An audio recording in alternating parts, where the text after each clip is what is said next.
We are back on It's Always Game Day in Cincinnati. Lindsay Patterson, Mike Santagata. Mike, what's up? I am. My fiance's on vacation, so I am alone with the dog. And anytime I hit record, he decides now is the perfect time to make as much. He's scratching up carpet right now. He loves. This Mm-hmm. is the only carpeted area of the house, so he loves coming in here and running around, scratching carpet. It's great.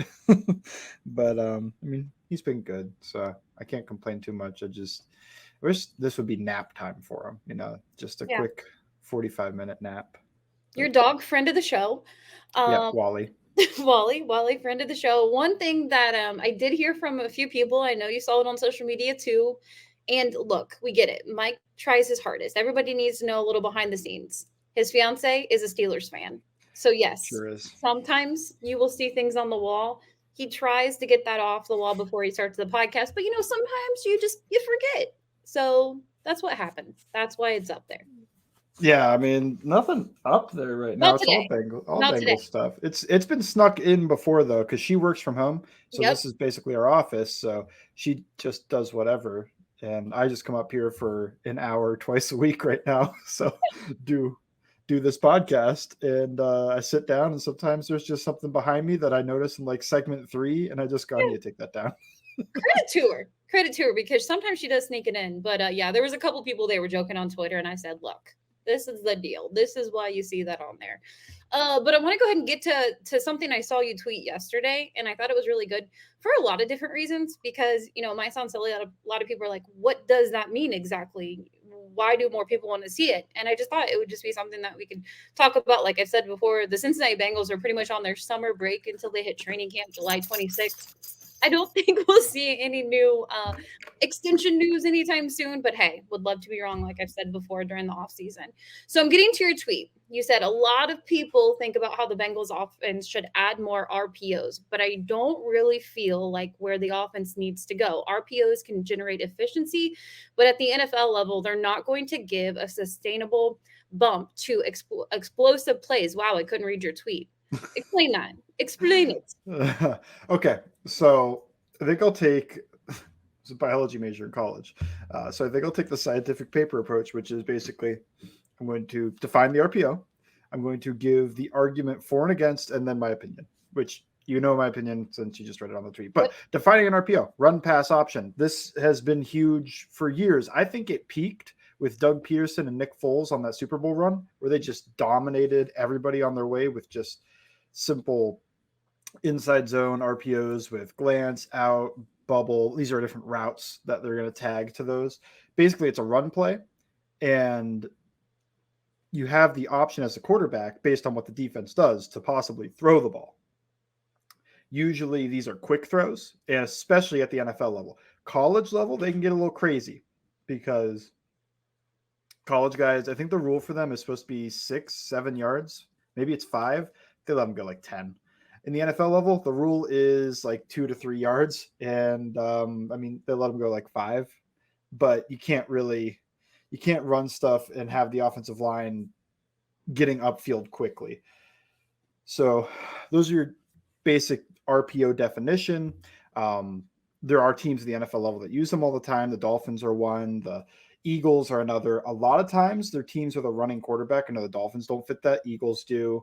Uh, the Ravens sometimes do, but when they do it, they actually don't.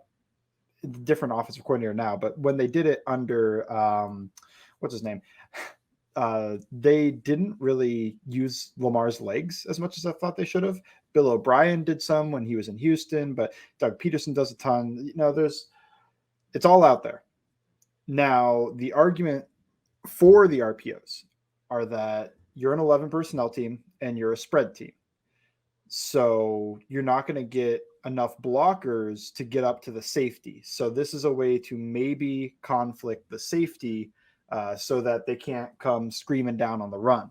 I'd argue they already don't do that because I'm already breaking my thing, but I'd argue they already don't do that because the safeties aren't going to come flying down on the run against the Bengals when they've got the 3 best wide receivers in the league. But that's kind of the argument for them. And it's also just it's the sexy buzzword. It's the RPOs sound new. They sound exciting. They sound also like, oh yeah, that's innovative, even though it's been around for like more than 10 years. Hugh Jackson was running them in Cincinnati as well, by the way. Ooh, I mean, he was good in he Cincinnati. was good in Cincinnati. What am I thinking? He was good. Yeah, Still. probably tried to run him in Cleveland too. I didn't really pay attention. Mm. But this has been around a long time. Like this, it seems like something hits, and then it takes probably like 5 years for the public, the announcers, and everybody to kind of catch on to like, oh, that's exactly what's happening. I don't know what it is. It's just a lag time in between when it starts and when everybody catches on. So that's RPOs necessary. For the argument against them, which this is my opinion, so this is going to go into it. I don't think you remove them entirely. I don't think you never run an RPO. I think they do a good job of generating efficiency. And that comes from putting that guy in conflict. Now that safety's making that tackle at 7 yards, or he's trying to stay over top of like a slant type route called a glance. It's a little bit deeper, but essentially a slant route. And you get in 10 yards there, 7 yards, 6 yards on the run. My argument against is it puts more of a constraint on the offensive line. And I know I'm offensive line brained. I played left guard in high school. It's what I really like to watch and study. So that's what my mind goes to, where it makes it a little bit easier on them if it's thrown. But on run plays, they don't run block better because now you have to try to time up like, okay, I can't get downfield. I can't get downfield. I can't get downfield. Now I can go. And adding that extra weight and something on the offensive line's plate, it just makes it a little bit difficult. And if I'm going to add something on somebody's plate for the Cincinnati Bengals, it's not the offensive line. It's going to be on the quarterback and wide receivers. Like they can handle that. Not so much the offensive line. I want them to be able to block well, but I don't care that much if they can time things up for an RPO like that. My other thoughts with it are you're not going to consistently or really much at all. To me, I don't think that safety is really conflicted too much on an RPO. I think he is on a chalkboard, but he's just going to play deep. If they throw it, he makes a tackle. If they don't throw it, he comes up and makes a tackle in the run game. And it's really not that different from how they would react to the run in general, because it's the Bengals offense is that they're trying to take everything deep away. You need to be able to block the first and second level. And if you could perfectly block the first and second level and get any running back one-on-one with a safety, you take that every time. Like that's a way to generate explosive plays to me. It's just your running back plays better. Your tight ends and offensive line block better. What I would do, I guess this would be the final part of this. What I would do instead of RPOs is develop a better shotgun play action game. And that could come from the old Patriots. They used to run what they called trap protection, which you pull the guard. The Bengals have done this a little bit. You pull the guard on your play action pass to really sell it. Like what pass play? Why would we pull the guard? And then you pull the guard to just block the end. And now the linebackers may have taken a step up. Maybe the safety creeps up a little bit. Probably not, but maybe. But it's just a better way to sell that play action. And if you could really dominate in the run game, they were third in efficiency. The Bengals were not after the bye week, but after the schematic change, week 5 and on, they were third in rush efficiency, and they're always going to be super high in pass efficiency just because of who they have, at least right now. So they're efficient. That's why the RPOs, they just add an element of it's not bad. It's just I wouldn't run that many of them because the offense is already efficient. What they need are the explosive plays. And how do you generate the explosive plays? To me, it would be find a way to throw deep balls and to get better run blocking, to get the running back one-on-one with a safety and through an open hole down the field. So that's my thought on developing a better shotgun run, and which they had a good shotgun run, but to get more explosives out of it and to get a good shotgun play action game off of that, where you can take those deep shots down the field. That's what I would look for. I would look for a way to create shot plays, because 2021, they were great at that. But then defenses started selling out a little bit. Find a way to still get those. Defenses sell out against the Chiefs. They still find a way to get their shot plays. So that's all my quick thoughts on the RPO 101 and why or why not it should be used with the Bengals. It's as simple as that, ladies and gentlemen. Exactly what Mike said when it comes to RPOs and the question with that. I do. I think it's one of those words that a lot of people are like, "Oh, it's new," and you're like, "No, no, no, no. It's been around for a while, and it just feels fun to say it." I kind of want to go with this offense for a minute because you mentioned blocking a lot, and look, I still do see them using Drew Sample as a blocking tight end Mm-hmm. in a lot of cases. Maybe they add Hakeem Adeniji out there as an extra offensive lineman at times, but overall, is this blocking on the offensive side of the ball better going into 2023? I think the extra offensive lineman, by the way, is going to be Carmen or Jonah, whoever loses that battle Okay. early. Yeah. I think it's better. I keep also saying I thought last year was going to be a pretty good offensive line. And I mean, they eventually got to a place that it was pretty good, but it wasn't exactly the way I thought it would be because a lot of that came from Jonah Williams is ascending and Lyle Collins is about a top 5 right tackle in Dallas.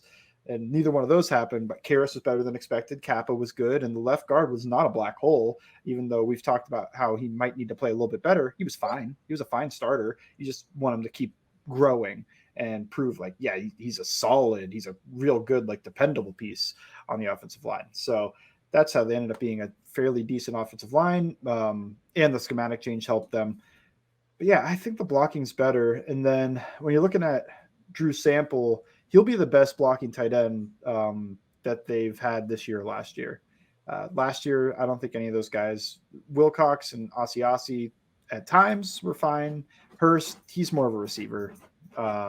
And Irv is a little bit too. So this is probably why the Bengals' second most common personnel package is 12 personnel, which is 2 tight ends on the field rather than 1. And you take a wide receiver off the field. Uh, I think that's going to be when they really want to pound the run, when they want to do things like that, and maybe get some good play action off of it. If you're going to pound the run, that could be, you don't ever want to be too siloed and just, okay, they're in 12 personnel, these are runs. And they actually know that. And okay, they're in 11 personnel shotgun, these are passes. And they know that. So that's kind of what happened early in the year to the Bengals is every time they went under center, team sold out, run play. The safeties were flying downfield, all of that. That's why they struggled so much early on against Pittsburgh and Dallas.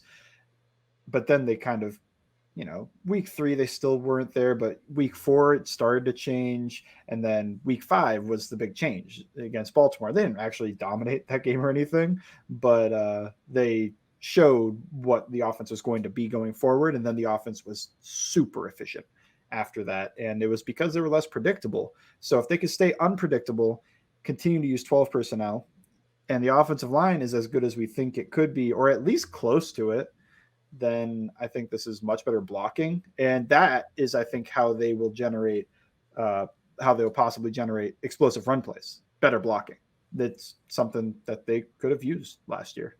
You mentioned the Ravens game, and yeah, they didn't win the game, but it does feel like maybe if they would have started that a week earlier, that outcome in that Ravens game could have looked different on the offensive side of the ball. I know we don't have a whole lot of time here before we get to the mailbag segment, but kind of with this offense, we've talked about it this offseason that Zach Taylor is getting better as a play caller. Mm-hmm. I know it's really easy to say he has Joe Burrow and he has all these wide receivers, so that's going to make it easier on Zach Taylor. Of course it would.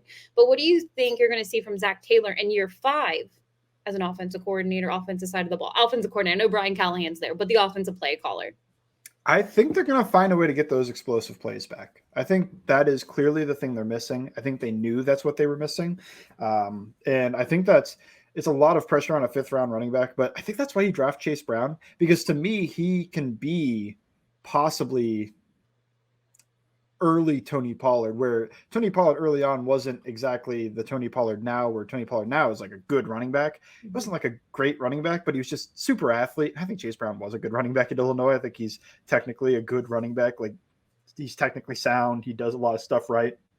So I think he could just be that element, that guy you drop in there, and it's just, explosive play waiting to happen. He might get 0 yards, but he might bust one off for 50. And I think that's why they add him and they let P. Ryan go. Sadly, P. Ryan was very useful, but he's efficient, but he's not explosive. I think the biggest thing is just going to be what are they going to do with the pass protecting running back? But yeah, I think some way, somehow, they are going to generate some more explosive plays and be able to push the ball down the field, because that is the only thing they were missing last year. They were a super efficient offense without getting explosive plays. That is not something that happens in the modern NFL. That is old football, but they were able to do it and almost got to a Super Bowl doing that.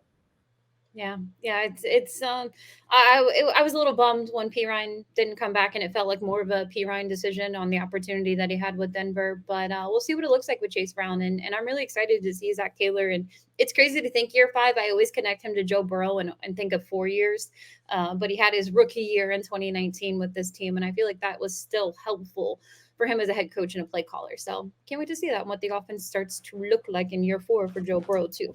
Next, we're going to have your mailbag questions. You know, you people, you could send them a little earlier when we send out the question on Twitter at LNDS Patterson, Bengals_Sands. We really appreciate you every week sending them. We look forward to double mailbag during the off season. So we'll get to those next on It's Always Game Day in Cincinnati.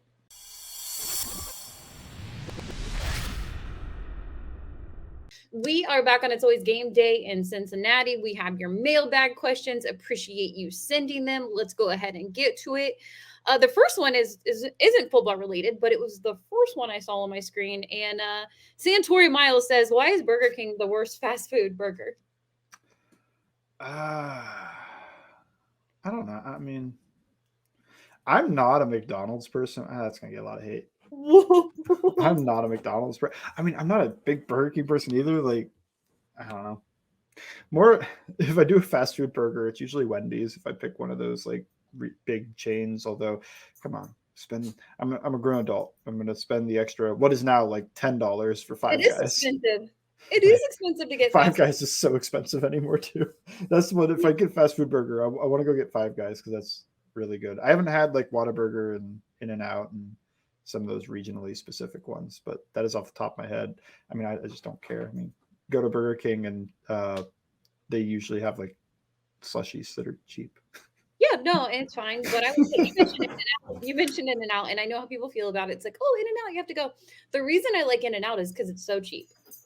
Oh, they don't go really too crazy on their prices, probably because they do great and they don't need to raise their prices or anything like that. So I would say In-N-Out is definitely, it feels like a tourist attraction if you're ever in the city with In-N-Out, but it's good. I like it. When it comes to French fries, McDonald's has number 1. And oh wow, big disagree. I don't like the shoestring. I like thicker. Well, where are you going? Name your fry. Is Five Guys allowed? They make the best fries and the best burger. I guess. I mean, I feel like that's a little more bougie. It is a little more bougie. I don't know. I like Wendy's fry. Since they actually put salt on it, is pretty good now. They used to not like salt them. It was kind of weird. Wendy's does have good fries. They have good spicy chicken nuggets. Mm-hmm. But the thing about Wendy's, it's always hit or miss. You go there and sometimes it's like the best fast food meal you've ever had, and then you'll go there another time and your burger is all the way smashed to the bottom of the bag and it's never really a good outcome and just didn't feel too much ketchup. The real fast food place to go is Popeyes. That's my favorite fast food. I've never had it. But wow, really? I know. I've heard the chicken. You'll have the worst customer service experience, but the best fast food that you'll have. It's the chicken sandwich, right? Yeah, spicy chicken sandwich. Yeah. I'll need to try it, but we'll move on because we can talk food forever. And honestly, it is, like I said, off season. We didn't get to Taco Bell. We didn't get to Taco Bell. Taco Bell is the best. Oh, nice. Agree. Okay. I mean, we got to Taco Bell. Very easy to say Taco Bell is the best. Bengals Shadow 20 says, "How do you think the Bengals will combat speed and length in this slot this season?" Okay, that's interesting to me because I think speed and length. I think outside. I don't think in the slot. Like that's why Mike Hilton's good. He's a good slot defender. He doesn't really have speed. He doesn't really have length, but you don't need it there.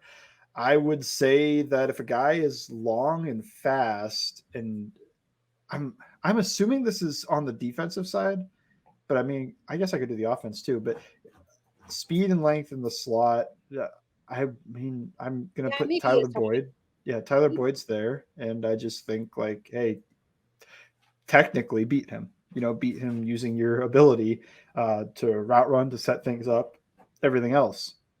Because, I mean, speed and length, I'm glad it's not on the outside because I'd probably be, if I'm on a defensive coordinator, I'm putting my fastest, longest guys on Jamar Chase and T. Higgins. On the other side, if they have a fast, long wide receiver in the slot, I guess you see that's a tough one to me because you're not going to use a linebacker, even if it's a tight end. I'm still not using a linebacker. I don't think you want to use a safety, although maybe you could roll Dax Hill down there. That maybe that's the question because of Mike Hilton having issues in the AFC Championship game. That was unfortunate.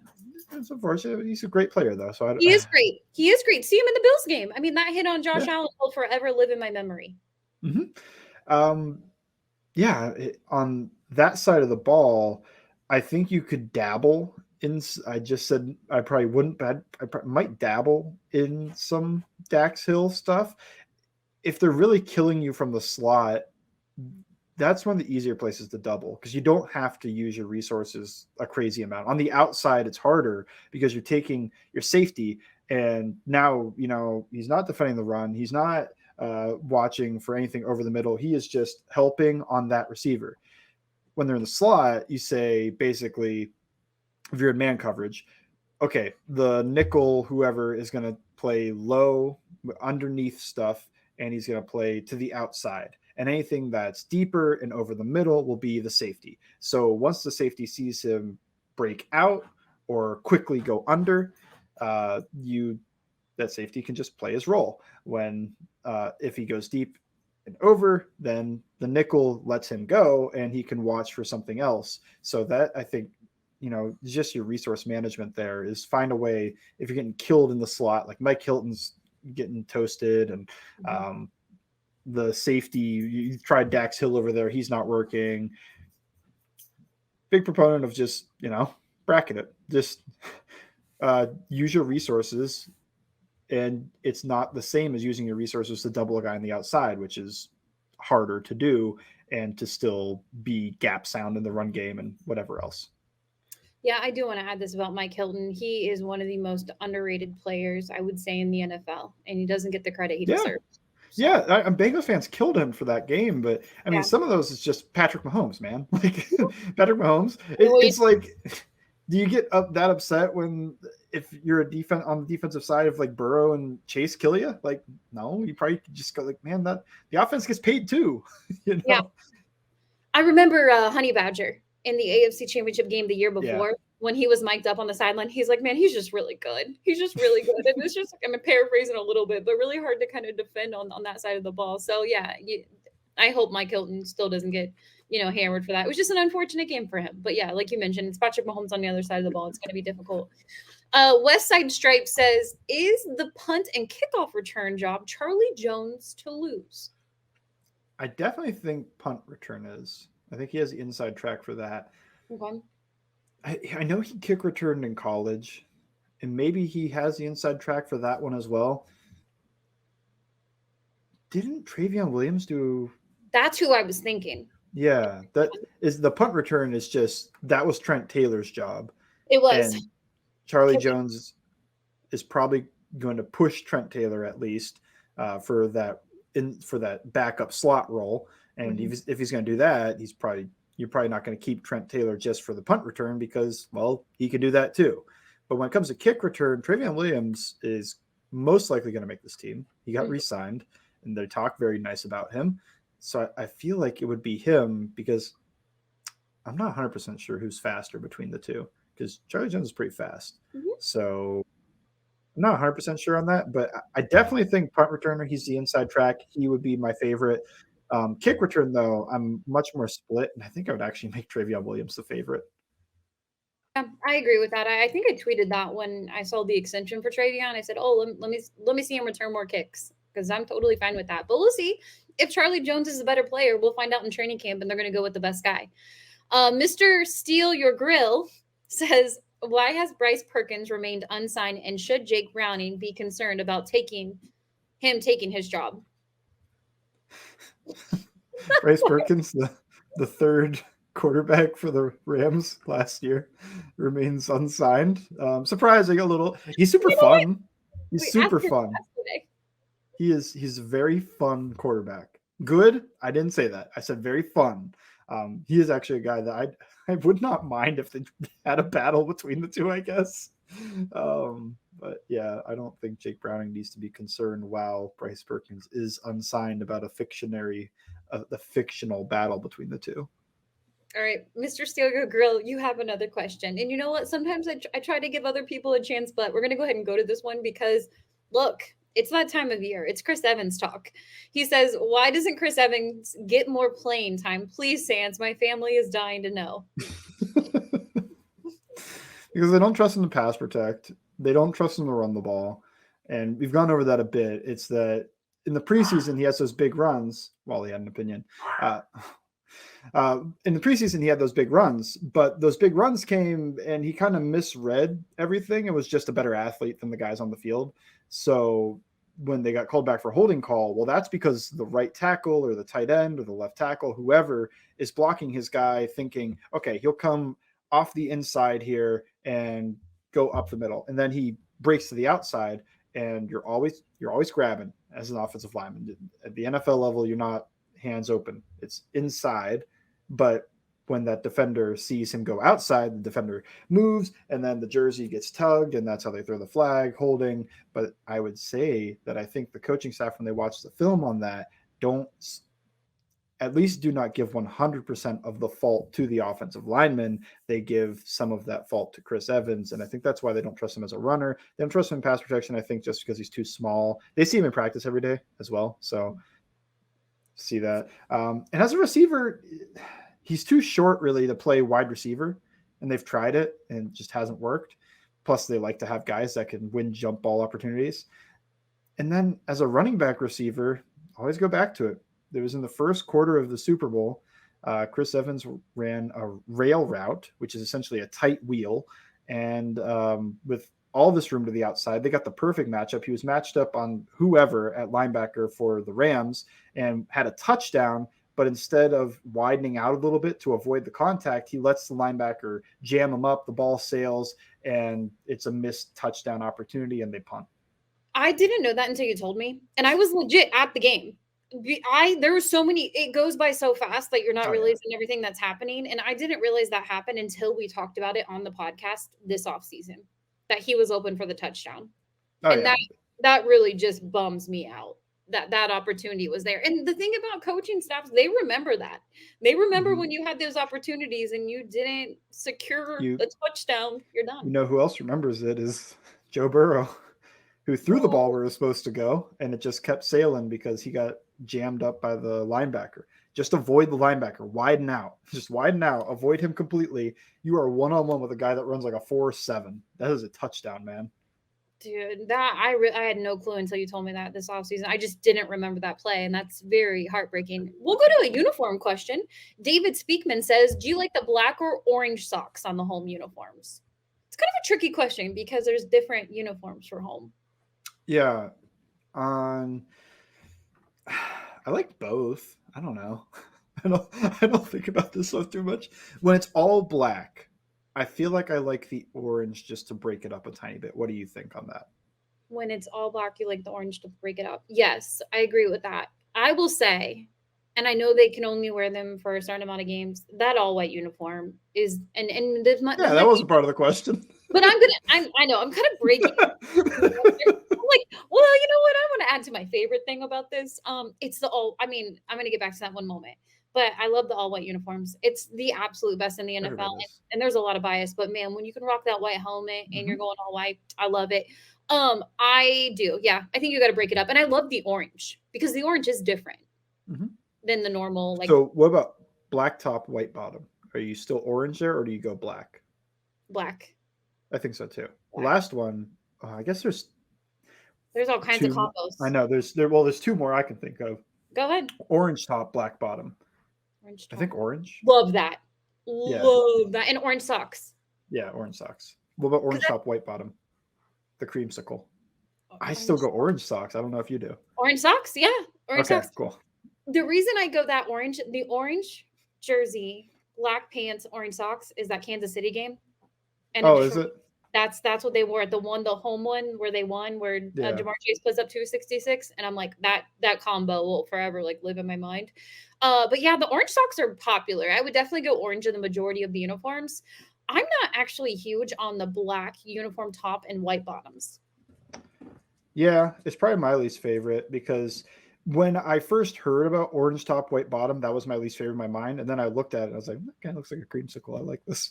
I mean, I can tell the difference. It's absolutely wild. The year they went to the Super Bowl, they had the uniform changed and the Ring of Honor Mhm. for all of those changes to happen for them.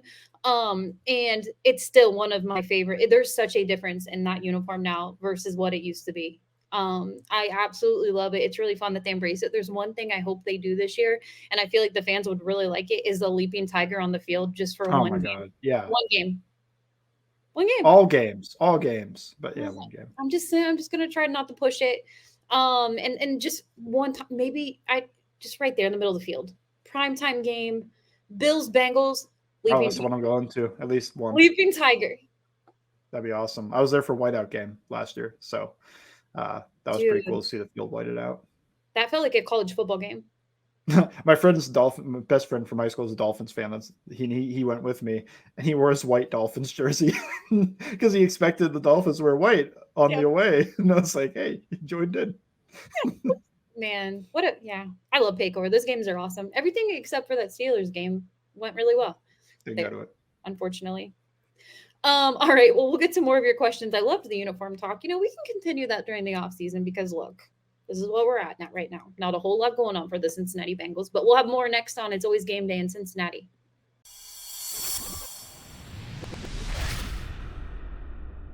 We are back on It's Always Game Day in Cincinnati. Double header mailbag. Thank you again for sending your questions. You can follow at Ellen Diaz Patterson, Bengals_Sands, and we'll go ahead and get to it right now. Darian says, who do you think play better at right tackle, Adeniji or Carmen? Why do you think Adeniji is not getting a shot? Who do I think would be better like Yeah, this year? Yeah, between because the two of them. Carmen hasn't played right tackle. Ugh. That is just something that we'll have to see. My concern is I thought Carmen was better at left tackle than Adeniji was at right tackle, but that change isn't always easy. I always think of it like switch hitting in baseball. Better chance that the guy can do it than switch hitting, but switch hitting in baseball where some guys can just do it. They could just flip everything, different hand on top, different leg in the front, step in different, everything like that, and they're fine. They're still hitting, they're still able to do that. Maybe they have a preference, but they can easy just like that. And some guys just don't. They just can't move over. And the flip doesn't make sense to them, and they've practiced their whole life going the other way. It changes which leg are you driving off of, which leg are you kicking with, and your hands are different. Everything's different, especially in the pass game. So I just like to see it first before I try to give a definitive answer there. I will say I think this coaching staff and Pollock like Adeniji more than this fan base does. I would Yeah. not be surprised if he makes the team. And I wouldn't even be that surprised. I wouldn't be that surprised if he does win over Carmen for, let's say Jonah wins the right tackle job and he's the backup right tackle and Carmen's the backup left tackle. I wouldn't even be that surprised there until Collins is healthy, and then Collins would take that job most likely. But yeah, all that said, and let's not forget, Deniji did have some fine games. The Bills early on. Mhm. I mean, I Well, know it's only there's that one. I didn't think he was terrible in the Patriots when he came in. I thought he wasn't even, I don't know, wasn't even the third worst offensive lineman in Mhm. the season-ending game against the Ravens. And then the playoffs, he kind of fell apart. And it Mhm. just is what it is. Happened. It wasn't a disaster in the Bills game. Like none of the offensive linemen were. No, they were They just all played. They all dominated. It was the Great Wall of Cincinnati that game. I will never forget that game. Unbelievable. Talking about offensive line all week. Don't you remember those conversations? Oh Cincinnati's yeah, this offensive line piece. Greg Rousseau was getting all this hype of some dominant defensive lineman. Didn't hear anything from him. Ed And then Oliver got shut out. the snow coming down was just the production of it was crazy. And Joe Burrow's on the sideline, and I'm like, oh no, this is a lot of snow. Will they be able to play in it? And yes. Karras got hurt in the middle of the game and still dominated. Yeah, that was a great performance from them. And then they all were bad against Kansas City. It was just oof. So yeah, I wouldn't count Adeniji out of the competition entirely. I don't think he wins the starting battle, but I would be shocked, but I will say that it is like a 5, maybe 10% chance that happens. Like if neither one of the other guys can move to right tackle well, because Jonah hasn't played there since the Obama administration, and Carmen hasn't played there in his life, as far as I know. So it could be Adeniji. I think that's the disaster scenario that Bengals fans will like. They are going to lose it if that happens. But he is the guy that can play right tackle. Can he play it well for a long period of time? I think that's been proven no. But can he play it well for a game? Maybe. And you're probably hoping that somebody else wins that job just because higher ceiling, higher chance that they are a great player. But that is all my thoughts on it. It's just I think the coaching staff and Frank Pollock and all these guys, they like him more than the fan base does. And while I would be shocked if he wins the battle entirely, I think he's in the mix. Look, there are worse people you could have as a backup and maybe even a backup than Hakeem Adeniji. Yeah. And look, I agree with you. I do think the coaching staff is a little more on Hakeem Adeniji versus the fans. They look back at those games. You could look at the Super Bowl. You can look at the AFC Championship game, and you're like, oh my goodness, why is he out there? Of course you want an upgrade. Of course I don't want Hakeem Adeniji starting. I just don't on the offensive line. But I'm not down on him. I still feel like he can develop with Frank Pollock. Having other guys in this offensive line room for another year is going to be really helpful for him. And I would actually, I'll say this is kind of a hot take, unless everybody they feel is healthy and training camp goes well when it comes to clearance, they feel good about Jackson Carmen. Maybe Lyle Collins is ahead of the game more than we even think, which I think the smart thing to do is not rush him and let him fully get healthy. One thing he wasn't able to do last year. And I guess I'd be a little shocked if Hakeem doesn't make the team as a backup. I kind of agree with that. Not shocked, surprised. I'd be surprised if he doesn't make it. I wouldn't be shocked if he gets cut, but I would be surprised just because if Cody Ford steals that job, he steals that job. And I think only one of those two is going to make the team. I don't think both do. How do you feel about Cody Ford?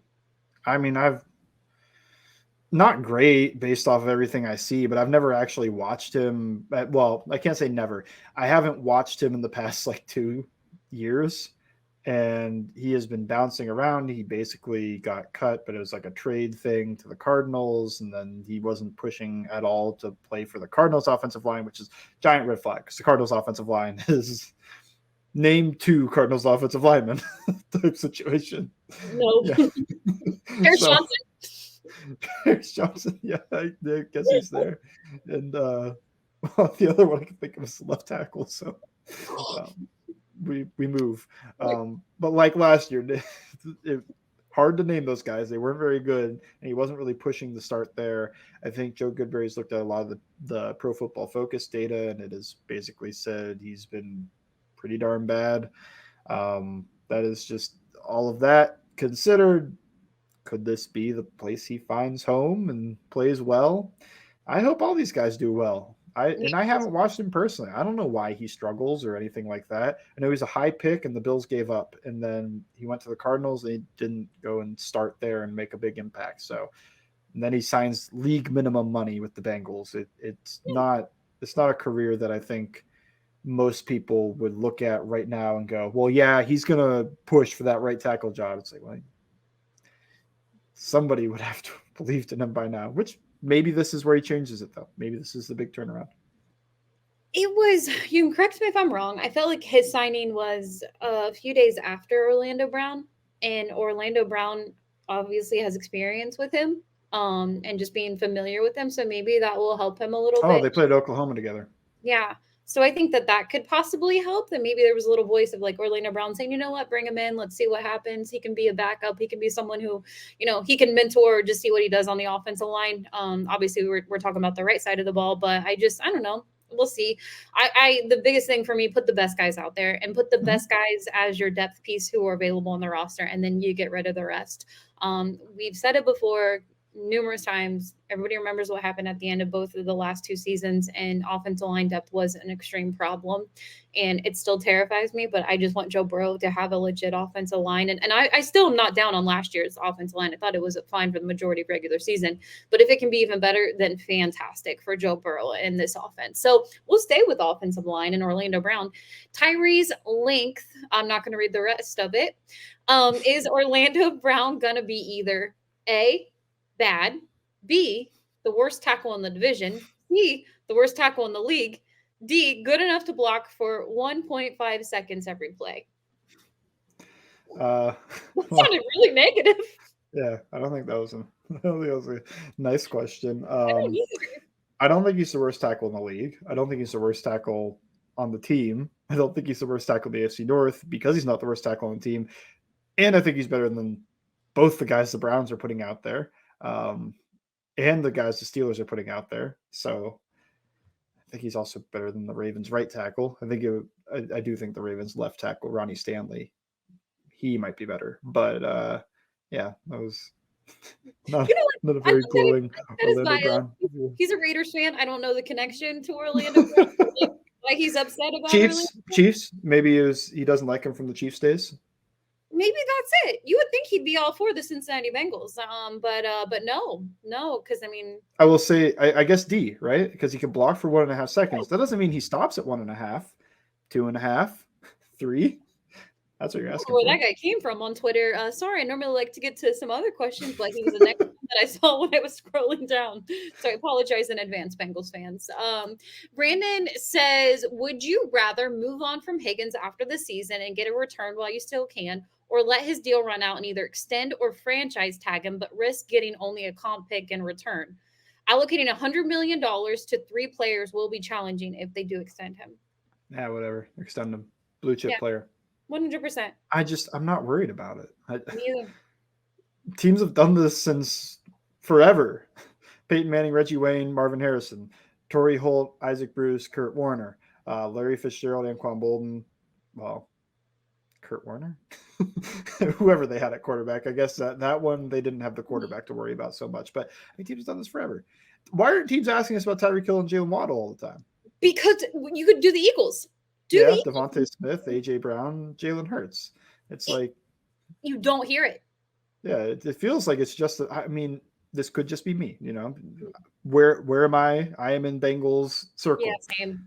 But I never see teams question the Eagles or the Dolphins or any other great wide receiver group that is going to cost a ton of money and asking like, well, they can't afford that.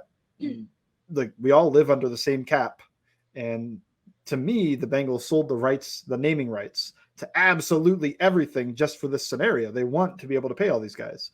So I would reject both those and just extend them. 100 mil to those 3 guys, sure, whatever. I don't care. Like that's gonna be what makes the team the best. I would say T. Higgins 3-year deal around $24 million a year. 3-year extension, basically a 4-year deal, I guess, is what my mind is. So it'd be a 4-year deal because you'd be counting the season. Mm-hmm. But I would say 25 or 24 million. 24 would be what I'd really like to do. But if you have to go to 25, go to 25 million. What's another million? I'm also not going to lose him over $1 million. Yeah. If he's asking for 30, then I guess you could go into these scenarios. But I don't think he is because I also don't think teams are. I think Jamar will have that. If Jamar, Jamar's going to push for 30 plus.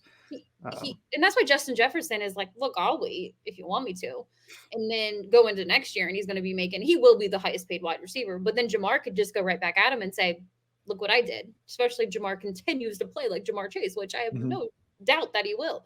That he won't be the Jamar Chase we've and everything coming from the Bengals camp on this matter seems to be more towards extending him rather than that they can't figure this out.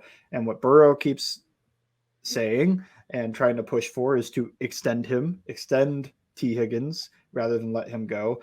But if it's me also, if I do take into account, let's say T. Higgins wants $30 million a year and you can't pay it because it's $5 million more than what you want to pay rather than just $1 million.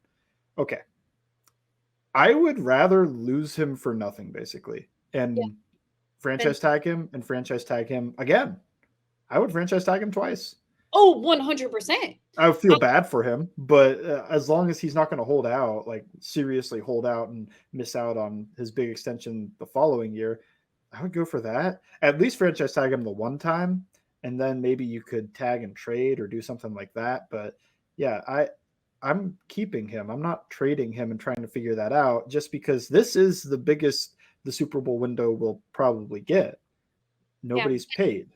So keep your guy rather than trade him away and lose some of the Super Bowl window. But maybe we get a first round pick back. What are the odds your first round pick's better than T. Higgins? You do not know what that pick's going to look like. And if you see a lot of the redrafts, I know it's a lot of fun and we're just kind of in that mode over on NFL Twitter, but he's a top 10 wide receiver in the first round of the redraft. A lot of teams would have taken T. Higgins. You could even say, I mean, maybe if I wanted to go 15, but he was going to go in the first round if they could do a redraft.